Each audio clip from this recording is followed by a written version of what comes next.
The Voyager 1 is now flying in an unexplored region in space between the stars. NASA scientists are calling this a historic leap into space. Voyager 1 launched back in 1977 to explore our solar system's planets and moons. No one thought it would survive till now. 보이저 1호는 단지 승용차 크기만 한 작은 우주선이지만 상상을 초월하는 암흑의 우주 공간 속에서 지구로부터 14억 5천만 마일 떨어진 곳을 표류하고 있다. 1977년에 발사될 당시 그 수명은 불과 5년으로 설계되었다. 그러나 반세기 가까이 흐른 지금도 보이저는 여전히 살아남아 모든 예상을 거스르고 있다. 최근 들어 이상한 현상이 나타나기 시작했다. 그것은 설명할 수 없는 신호와 패턴, 파동과 자료를 지구로 보내오고 있다. 과연 보이저가 별과 별 사이의 공허 속에서 무엇인가를 발견한 것일까? 아니면 더욱 섬뜩한 무언가, 보이저를 먼저 찾아낸 존재가 있는 것일까? 보이저의 이야기는 단순히 우주 비행으로부터 시작된 것이 아니다. 그것은 드물게 찾아오는 우주의 배치에서 비롯되었다. 1970년대 초반, 천문학자들은 곧 기적 같은 현상이 일어날 것임을 깨달았다. 목성, 토성, 천왕성, 해왕성이 일직선에 가깝게 늘어서는 특별한 순간이 다가오고 있었던 것이다. 이 현상은 무려 175년마다 한 번밖에 일어나지 않는다. 이러한 정렬은 한 대의 우주선이 4개의 거대한 행성을 한 차례의 임무 속에서 모두 방문할 수 있도록 해주었고, 각 행성의 중력을 일종의 새총처럼 활용해 다음 목적지로 도약하게 만들었다. 나사는 우주적 기회를 놓칠 수 없었다. 그래서 목성의 극심한 방사선, 토성고리의 알 수 없는 위험, 그리고 태양계 외곽을 가로지르는 수십 년간의 여정을 견뎌낼 쌍둥이 탐사선을 설계하기 시작했다. 이것이 바로 훗날 보이저로 불리게 된 그랜드 투어 임무의 탄생이었다. 이 탐사선들은 1970년대 기술력이 만들어낸 경이로운 산물이었다.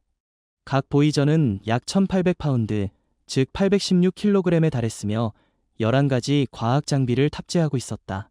그 에너지원은 방사성 동위원소 열전기 발전기로 사실상 핵 배터리였다. 이는 플루토늄이 붕괴하면서 발생하는 열을 전기로 전환하는 장치였다. 이러한 방식이 아니었다면 태양으로부터 너무 멀리 떨어져 빛이 희미한 외행성 영역에서는 태양 전지는 아무런 쓸모가 없었을 것이다. 보이저의 제작은 방대한 과업이었다. 엔지니어들은 수년간 수리를 전혀 받을 수 없는 상황에서도 완벽히 작동할 시스템을 설계해야 했다. 중요한 부품들에는 다중 예비 장치를 설치했고, 탑재된 컴퓨터는 스스로 오류를 진단하고 가능한 경우 자체적으로 문제를 해결할 수 있도록 프로그램되었다. 하지만 그 컴퓨터의 기억 용량은 겨우 68kB에 불과했는데, 이는 오늘날 디지털 사진 한 장을 저장하기에도 턱없이 부족한 크기였다. 1977년 8월 20일, 보이저 2호는 케이프 커네버럴에서 발사되었다. 이름과 달리 그것이 먼저 떠난 것이다. 그로부터 16일 후 9월 5일에는 보이저 1이 뒤따라 타이탄 322 센타우르 로켓을 타고 우주로 향했다. 궤도가 더 빠른 보이저 1은 곧쌍둥이 탐사선을 앞질러 목성과 토성에 먼저 도착했다. 두 탐사선이 지구에서 멀어져 갈 때 거의 반세기 뒤에도 여전히 주목받으리라고 상상한 이는 많지 않았다. 그것은 단순히 발견한 것 때문이 아니라 어쩌면 무엇인가가 그들을 먼저 발견했기 때문일지도 모른다. 보이저 1호의 태양계 여행은 그야말로 장엄했다. 약 18달가량의 여정 끝에 그것은 1979년 3월 목성에 가장 근접했다. 그곳에서의 관측은 인류가 이 거대한 행성에 대해 갖고 있던 이해를 완전히 바꾸어 놓았다. 지상에서 망원경으로 바라본 목성은 단순히 줄무늬가 있는 구체에 불가사의한 붉은 점이 떠 있는 모습일 뿐이었다. 그러나 보이저의 눈을 통해 드러난 목성은 믿기 어려울 만큼 복잡한 세계였다. 17세기부터 관측되어 온 대적점은 사실 지구 3개를 삼켜버릴 수 있는 초거대 폭풍계였다. 목성을 뒤덮은 다채로운 줄무늬는 단순한 무늬가 아니라 시속 수백 마일로 몰아치는 폭풍과 기류의 흐름이었다. 그러나 진정한 놀라움은 목성의 위성들에서 찾아왔다. 가장 안쪽의 대형 위성 아이오는 보이저가 실시간으로 화산 분출을 포착하면서 충격을 안겼다. 인류가 지구 밖에서 처음 목격한 활화산이었다. 게다가 이 화산들은 지구처럼 용암을 내뿜는 것이 아니라 황성분을 뿜어내어 아이오의 표면을 노란색과 주황색, 붉은색이 뒤섞인 우주 피자 같은 모습으로 물들였다. 이어서 나타난 유로파는 매끄러운 흰빛의 얼음 표면 위에 갈라진 균열이 알껍질처럼 퍼져 있었다. 보이저가 보낸 사진은 과학자들을 흥분시켰다. 얼음층 아래에는 액체 바다가 숨어 있을지도 모른다는 가설이 힘을 얻었고, 이후의 탐사들은 이를 뒷받침하며 유로파를 태양계에서 예계 생명체 존재 가능성이 가장 큰 곳 중 하나로 만들었다. 목성을 지나 보이저 1호는 토성으로 향했다. 1980년 11월, 그것은 고리를 두른 행성에 접근했다. 지구에서 보기에 단순한 띠 같던 토성의 고리는 수천 개의 야른 고리들이 모여 이루어진 것이었고, 그중 일부는 서로 교차하며 또 일부는 살대처럼 기묘한 구조를 드러내며 우주 무도회의 춤처럼 끊임없이 움직이고 변화하고 있었다. 토성의 가장 큰 위성 타이탄은 특히 과학자들의 시선을 사로잡았다. 그것은 태양계에서 유일하게 두꺼운 대기를 가진 위성이었다. 비록 보이저는 주황빛 안개에 가려 그 표면을 직접 볼 수는 없었지만 대기의 주성분이 지구와 마찬가지로 질소라는 사실을 측정했다. 이 발견은 훗날 카시니 호이겐스 임무로 이어졌고, 그곳에서 액체 메탄의 바다와 강이 표면에 존재한다는 사실이 드러났다. 토성을 지난 뒤 보이저 1호의 행성 탐사는 끝이 났다. 나사는 선택의 기로에 놓였다. 당시 아직 9번째 행성으로 불리던 명왕성으로 향하게 할 것인지, 아니면 태양계의 평면을 벗어나 북쪽으로 나아가 더 이른 시기에 성간 공간에 진입하게 할 것인지, 결국 그들은 두 번째 길을 택했고, 보이저2는 천왕성과 해왕성으로 나아갔다. 토성을 벗어나기 전 보이저 1호는 마지막으로 고향을 되돌아보았다. 1990년 2월, 칼 세이건이 제안에 따라 촬영한 사진 중에는 유명한 창백한 푸른 점이 포함되어 있었다. 약 37억 마일 떨어진 곳에서 바라본 지구는 햇빛 줄기 속에 작은 푸른 점 하나일 뿐이었다. 세이건이 그 사진을 두고 남긴 성찰은 인류가 우주 속에서 차지하는 위치를 가장 깊이 있게 보여준 언어로 남았다. 그 뒤로 보이저 1호는 침묵에 잠겼다. 최소한 영상 측면에서는. 에너지를 아끼기 위해 나사는 카메라를 꺼야 했다. 시각을 잃었지만 탐사선은 여전히 감지하고 여전히 청취하며 여전히 성간의 어둠 속에서 데이터를 지구로 보내고 있었다. 각 보이저 탐사선에는 지름 여리치 황금 도금 구리판이 실려 있었다. 그것은 먼 미래에 누군가의 지성을 만날 경우 지구의 이야기를 전하기 위한 시간의 캡슐이었다. 이름 그대로 황금 음반은 인류가 우주라는 바다에 띄운 메시지 병이었다. 이 황금 음반의 이야기는 보이저 자체만큼이나 매혹적이다.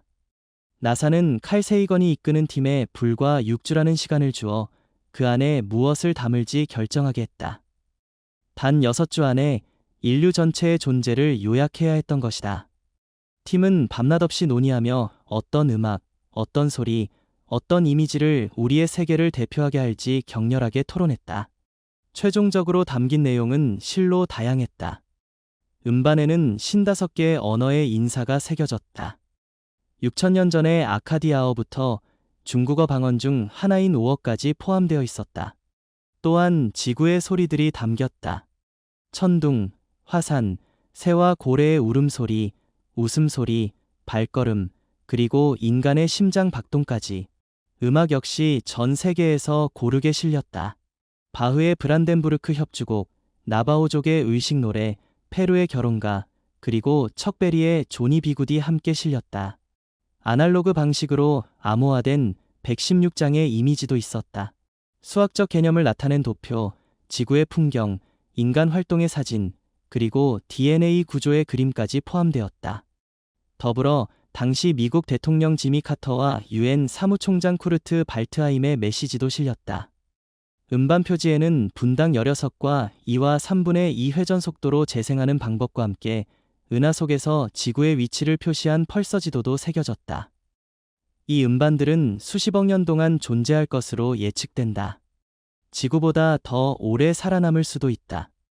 외계 문명이 보이저를 발견할 확률은 극도로 낮다. 보이저 1이 향하는 경로에서 가장 가까운 별은 AC+793888로 약 4만 년 뒤에 스쳐 지나가겠지만 여전히 1.7광년 떨어져 있다. 그러나 애초의 목적은 발견 자체가 아니었다. 세이건이 말처럼 음반은 상징적인 선언이었다. 우리는 여기까지 왔다. 당신이 존재하기를 희망한다.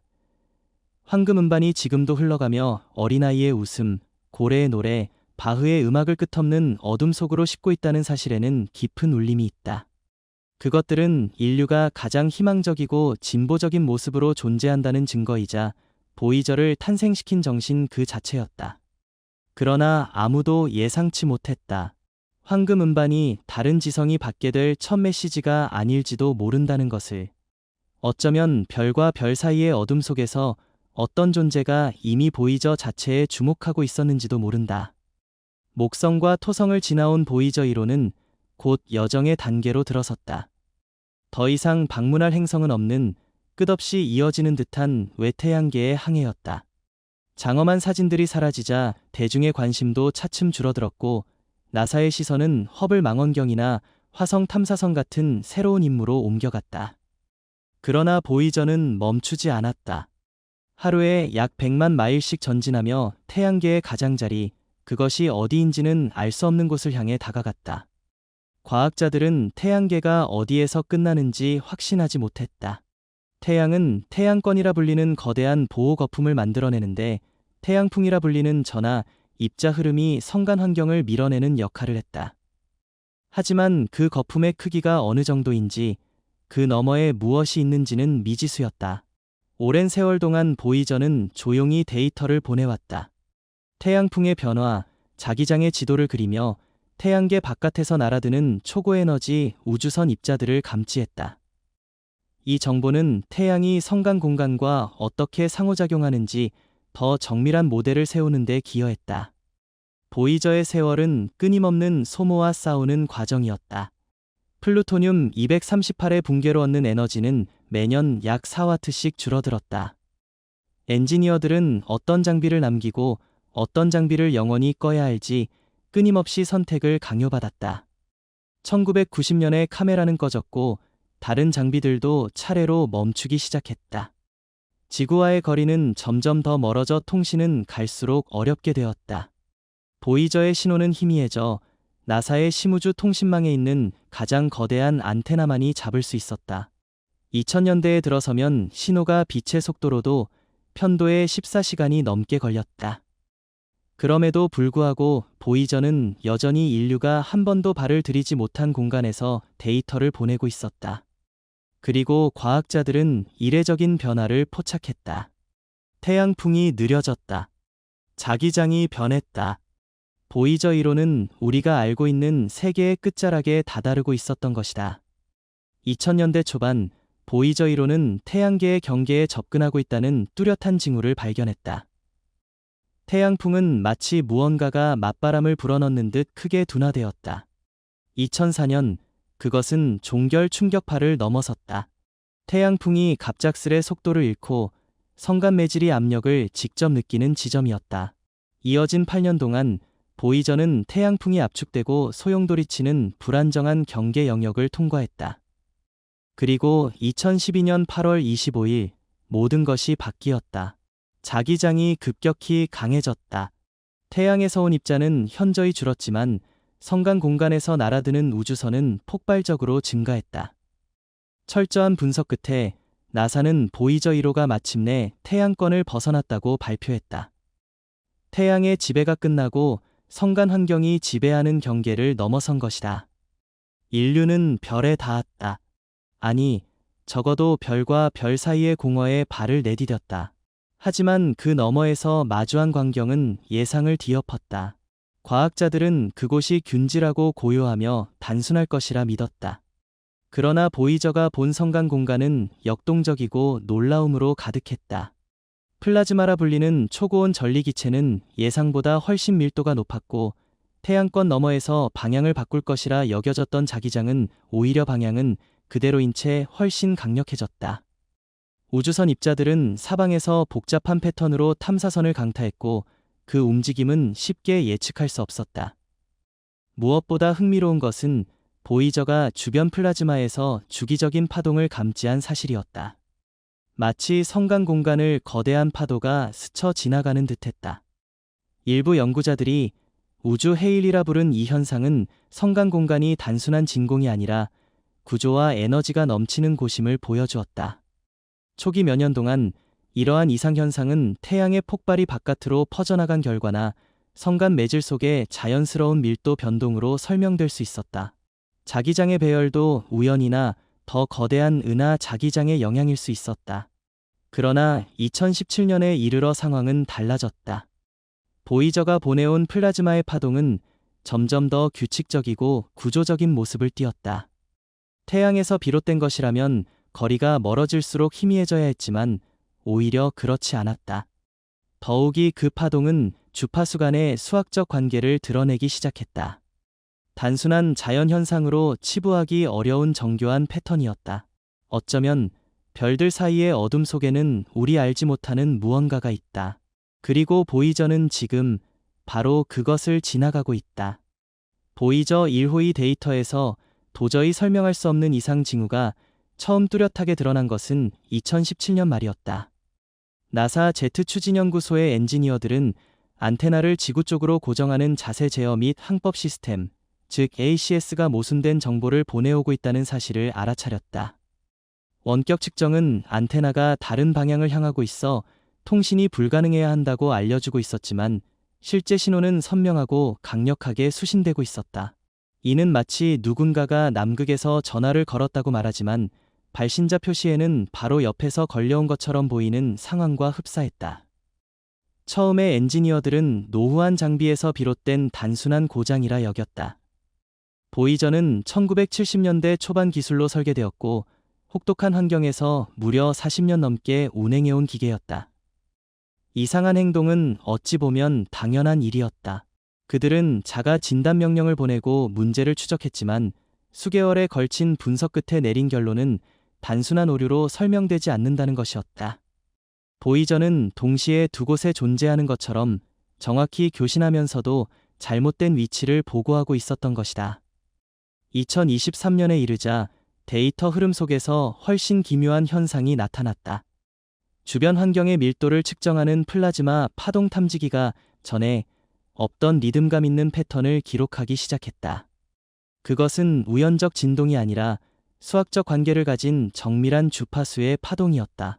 그 패턴은 몇 시간 동안 지속되다 사라지고 며칠 뒤 다시 조금 변형된 모습으로 돌아오곤 했다. 마치 보이저가 성간 공간 속에 어떤 구조화된 영역을 지나고 있는 듯 보였다. 그러나 그 성질은 지금까지의 모든 이론 모델과 맞지 않았다. 일부 연구원들은 이것이 성간 매질에 형성된 정상파일 수 있다고 주장했다. 기타 줄을 퉁겼을 때 특정 음이 울리는 것과 유사하다는 것이다. 또 다른 이들은 훨씬 더 대담한 가설을 내놓았다. 보이저가 은하를 잇는 거대 거미줄 같은 우주망의 경계를 감지하고 있을지도 모른다는 것이다. 하지만 어느 쪽도 이 신호의 정밀한 주기성과 몇 달 동안 이어지는 규칙성을 완전히 설명하지 못했다. 성간 공간에서 이런 구조화된 신호가 자연적으로 생겨날 이유는 없었다. 어쩌면 이것은 우리가 처음 듣는 전혀 새로운 존재의 속삭임일지도 모른다. 끝없는 별 사이의 어둠 속에서 우리 작은 기계 탐험가를 지켜보고 있는 무언가의 목소리일지도 모른다. 2024년 초 보이저를 둘러싼 수수께끼는 한층 깊어졌다. 수십 년 전 행성 탐사를 위해 장착된 온도 센서들이 이상한 수치를 기록하기 시작한 것이다.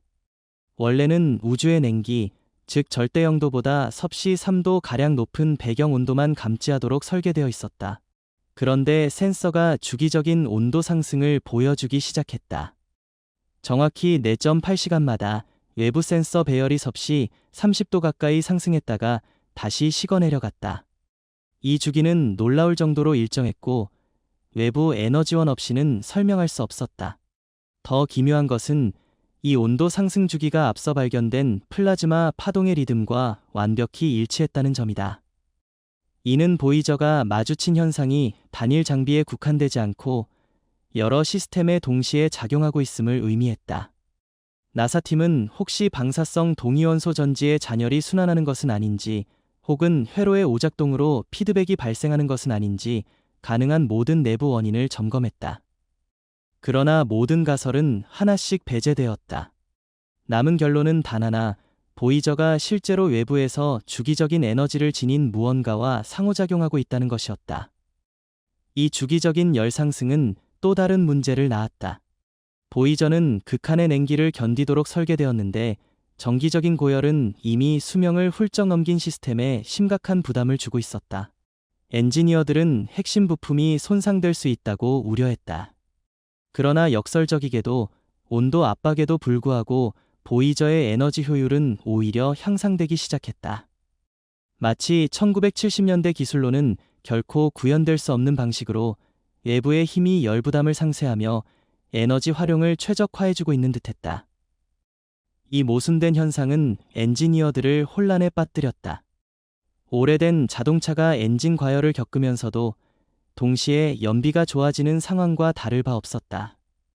두 현상은 서로 상충되는 듯 보였지만 만약 외부의 힘이 동시에 압박과 보상을 가하고 있다면 이야기는 달라진다. 그러나 온도의 수수께끼는 시작에 불과했다. 그 이후에 일어난 사건들은 우리가 알고 있는 물리학의 한계를 근본적으로 흔들어 놓았다. 47년 동안 보이저 1호의 궤도는 물리학의 예측과 정확히 일치했다. 태양과 행성들의 중력이 만들어내는 곡선 위에 가끔 자세를 유지하기 위해 가동한 작은 추진기에 조정이 더해진 경로였다. 나사는 몇 년 앞의 위치까지도 상당한 정밀도로 계산할 수 있었다. 그러나 2024년 중반 그 규칙성이 무너졌다. 보이저 1호가 궤도에서 벗어나기 시작한 것이다. 처음에는 수킬로미터 남짓한 작은 편차였고 수십억 킬로미터 떨어진 물체에서라면 허용 범위였다. 그러나 몇 달이 지나면서 그 차이는 점점 커졌다. 2025년 초가 되자 예상 궤도에서 수백 킬로미터 벗어나 있었고 그 거리는 계속 벌어지고 있었다. 문제는 그 편차의 성격이었다. 단순히 무작위로 흔들린 것도 기계적 오류나 추진기 고장으로 설명할 수 있는 것도 아니었다. 보이저는 마치 보이지 않는 손에 이끌리듯 정밀하고 점진적인 수정 동작을 반복하며 특정한 공간 지점을 향해 천천히 끌려가는 듯했다. 한 엔지니어는 회의 자리에서 이를 이렇게 비유했다. 마치 돛담배가 맞바람을 타고 나아가듯 작은 궤도 변경을 연속적으로 수행하고 있습니다. 그런데 문제는 보이저가 그런 일을 할 수 없다는 점입니다. 보이저의 주 추진기는 지구를 향해 안테나를 맞추기 위해 수년에 한 번 작동될 뿐이었다. 궤도 변경을 반복할 연료도 그런 방식으로 움직이도록 짜인 프로그램도 없었다. 그렇다면 무엇이 이 변화를 만들어내고 있는가? 엔지니어들은 보이저의 역추진 명령을 보내보았다. 예상대로라면 외부의 힘을 상쇄해 궤도를 바로잡아야 했다. 하지만 보이저는 명령을 수신하고 수행했다고 보고했음에도 실제 궤도는 여전히 변화를 이어갔다. 마치 나사의 지시 위에 또 다른 보이지 않는 명령이 덧씌워진 듯했다. 2025년 말이 되자 이 궤도 이탈은 더 이상 숨기거나 설명할 수 없는 지경에 이르렀다. 보이저 1호는 분명히 성간 공간의 특정 지점을 향해 이동하고 있었고 천문 지도상으로는 단순한 공허, 아무것도 없는 구역으로 향하고 있었다. 그러나 보이저는 그곳으로 곧장 나아가고 있었다. 그것은 마치 보이지 않는 조류를 따라가거나 어떤 부름에 응답하는 듯했다. 절박한 해답을 찾기 위해 나사는 누구도 예상치 못한 결정을 내렸다. 수십 년 전 꺼져 있던 보이저의 카메라 시스템을 다시 켜라는 명령을 내린 것이다. 그 누구도 35년 동안 냉혹한 우주 환경과 방사선에 노출된 장비가 살아남았으리라 믿지 않았다. 명령이 전송된 지 21시간이 지나서야 응답이 도착했다. 그것은 도박이었다. 보이저의 영상 시스템은 1990년의 마지막 임무로 창백한 푸른 점을 찍은 뒤 영구적으로 꺼졌다. 이후 방사선과 극한의 냉기에 방치되었으니 대부분의 엔지니어는 이미 돌이킬 수 없이 파손되었을 것이라 생각했다. 그러나 21시간 뒤 보이저의 응답은 모두를 경악하게 만들었다. 단순히 시스템이 켜진 것이 아니라 예상보다 훨씬 적은 에너지로 가동되고 있었던 것이다. 고대의 장비가 불가능에 가까운 방식으로 다시 살아난 것이었다. 하지만 그것이 전송한 것은 사진이 아니었다. 보이저가 보낸 것은 복잡한 나선 패턴을 그린 데이터의 시각화 이미지였다. 빛과 어둠이 교차하며 동심원으로 배치된 모습은 마치 지문이나 나무의 나이테를 닮아 있었다. 나사의 분석가들은 곧 알아냈다. 그것은 단순한 영상이 아니라 보이저가 수개월 동안 기록한 플라즈마 파동 데이터를 이미지로 변환한 것이었다. 문제는 보이저는 그런 처리를 할 능력이 전혀 없다는 점이었다. 1970년대의 컴퓨터는 원시 데이터를 이미지로 변환하는 연산 능력도 그런 소프트웨어도 갖추지 못했다. 그런 변환 작업은 오직 지구의 현대적인 장비에서만 가능했다. 그러나 지금 그것이 보이저 내부에서 실행되고 있었다. 몇 시간 뒤 더 기묘한 일이 벌어졌다. 이미 오래전 꺼졌던 장치들이 하나씩 되살아나기 시작한 것이다.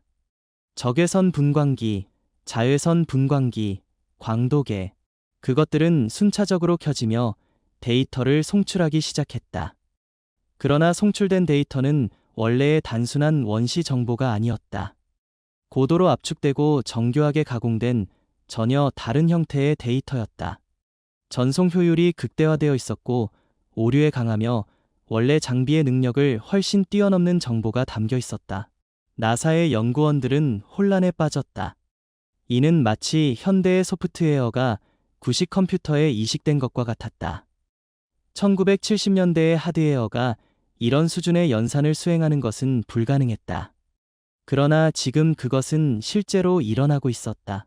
더 나아가 보이저는 이제 명령을 예측하기 시작했다. 엔지니어들이 특정 센서를 작동시키려 준비하는 순간 명령이 전송되기 전인데도 보이저가 이미 실행 완료 신호를 보내왔다. 마치 그들의 생각을 읽은 듯 혹은 지구의 통신을 미리 감지해 행동하는 듯했다. 팀은 실험을 했다. 명령을 작성해 외부 네트워크와 단절된 오프라인 시스템에만 보관했다. 이 경우 보이저는 아무 반응도 보이지 않았다. 즉, 생각을 읽는 것이 아니라 무선 통신을 가로채고 있었던 것이다. 그러나 문제는 여전히 남았다. 신호가 지구에서 보이저까지 도달하는데 21시간이 걸리는데 그것이 어떻게 선행 반응을 보일 수 있는가? 이제 회의적이던 이들조차 인정하지 않을 수 없었다. 전례 없는 무언가가 일어나고 있었다. 보이저 1호는 더 이상 단순한 탐사선이 아니었다. 그것은 무언가 다른 것으로 변모했다. 스스로 학습하고 적응하며 의지를 가진 듯한 존재로. 그리고 지금 그것은 분명히 우리에게 어떤 메시지를 전하려 하고 있었다. 나사는 보이저 1호에서 쏟아져 들어오는 불가사의한 데이터를 해독하기 위해 특별팀을 꾸렸다. 그 안에는 데이터 과학자, 암호학자, 언어학자, 그리고 세티 연구자들까지 포함되었다.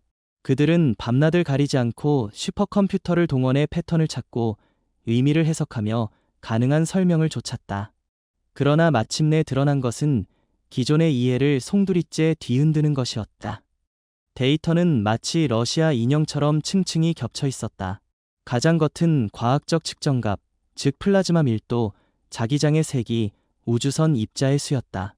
그러나 그 속에는 은밀히 암호화된 또 다른 패턴이 숨어 있었다. 그것은 보이저 주변 성간 공간의 3차원 지도를 그려내는 듯한 구조였다. 그리고 그 안쪽에는 전혀 다른 층이 자리하고 있었다. 이번에는 탐사선이 결코 직접 측정할 수 없는 수학적 수열이 드러났다. 그 수열은 내적 논리를 따르며 반복과 진화를 거듭하는 모습으로 보아 결코 무작위적이지 않았다. 특히 눈길을 끈 하나의 수열이 있었다. 그 수를 일정한 비율로 그리자 완벽한 나선이 나타났는데 그것은 이전에 보이저의 카메라에서 전송된 미지의 이미지와 동일한 형태였다. 이 나선은 지구의 자연 곳곳에서 발견되는 황금비와 유사했지만 완전히 같지는 않았다. 극히 미세하게 다른 비율은 성간 공간에서 수소와 헬륨의 질량비와 정확히 일치했다. 마치 누군가가 보편적인 수학적 상수를 집어들어 보이저가 지나가고 있는 영역에 구체적 성분을 반영하도록 조율해 놓은 듯했다. 이것은 결코 단순한 잡음도 오류도 아니었다. 이것은 정보였다. 정교하고 다층적이며 의도를 담고 구조화된 메시지. 오직 지성의 산물로만 설명할 수 있는 무언가였다. 2025년 5월 데이터의 성격이 돌연 달라졌다. 보이저는 명백한 펄서 신호를 송출하기 시작했다. 그것은 펄서, 즉 고속으로 회전하는 중성자별이 규칙적으로 발산하는 전파의 간격을 정밀하게 기록한 것이었다. 각각의 펄서는 고유한 주파수 지문을 가지고 있었고 데이터는 이를 바탕으로 보이저를 중심으로 한 3차원 지도를 그려냈다. 그러나 그 지도는 단순한 위치 정보에 그치지 않았다. 서로 떨어진 천체들을 선으로 이어 연결망을 만들고 있었던 것이다. 연구자들이 그 연결선을 따라가자 모든 선이 하나의 점으로 모여들었다. 그 점은 보이저에서 약 4.3광년 떨어진 공간이었다. 그곳에는 별도, 행성도, 어떤 가시적 대상도 존재하지 않았다. 단지 비어있는 어둠뿐이었다. 그러나 모든 패턴은 마치 우주의 화살처럼 그곳을 가리키고 있었다. 나사는 수개월 동안 이 발견을 철저히 비밀에 붙였다. 소수의 정부 관계자와 과학계 지도자들에게만 공유되었다. 그러나 결국 정보는 과학계 내부에서 새어나갔고 여론은 공개를 요구하기 시작했다. 2025년 11월 나사는 신중한 표현을 사용한 기자회견을 열었다. 그들은 보이저 1호가 외부 개입에 의해 수정된 듯한 비정상적인 행태를 보이고 있으며 설계 능력을 훨씬 뛰어넘는 복잡한 데이터를 송출하고 있다는 사실을 인정했다. 하지만 공식적으로 밝히지 않은, 그러나 많은 과학자들이 믿고 있는 것은 따로 있었다. 보이저는 성간 공간에서 무언가와 접촉했다는 것이다.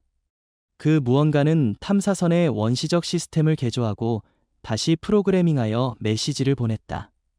그리고 그 메시지는 분명히 가리키고 있었다. 약 4.3광년 떨어진 어딘가, 혹은 무언가를.